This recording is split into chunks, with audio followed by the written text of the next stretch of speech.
Stands for individual first aid kit that the soldier should carry. You pretty much want to have things in here that are only designed for your major preventable injuries, which is major bleeding, airway compromise, and chest injury leading to pneumothorax. So on the outside, I've got a pair of trauma shears, which I can use quite quickly to cut and expose and get down to skin level and see what's going on.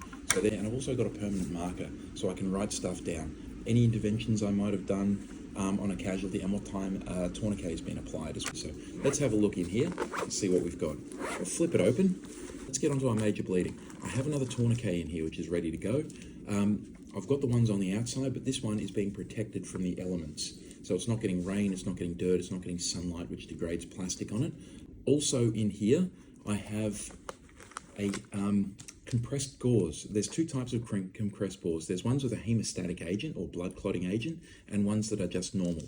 This one is a hemostatic agent, so it's a lot of gauze with a chemical on it that stops bleeding, all right? This is used in junctional injuries. Remember we checked the neck, the armpits and the groin. Too high for a tourniquet, but still where major blood vessels are. What you would do is open this up, and it's got tabs on it to tear it open, and you would start packing it in the wound. Look, that is in a place in the IFAK that I can access it with one hand and take it out. So I'd probably have this inside a bleed, holding pressure on an artery while I get this out and try and open it while still holding pressure and then start packing the wound. So very good.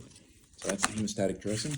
So also in here, I have an emergency bandage as well, like an Israeli bandage. Okay, there's many different varieties. That is our major bleeding section there. I also have a couple of just standard bandages in here as well. Bandages are always useful because you can use them for cleaning stuff up, you can use them to help apply pressure, and you can use them for wrapping up simple injuries. In here, the next thing I have, this is what's called an NPA. It stands for nasopharyngeal airway. And this is what will help manage an airway that's compromised and help someone stabilize their airway.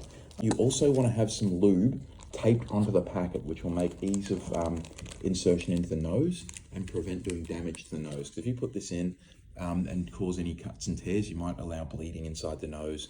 I have here a SAM seal.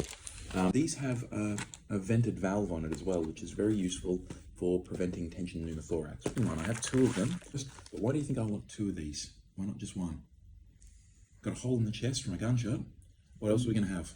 Exit wound, where it went out the back. Yeah, so one for the front, one for the back.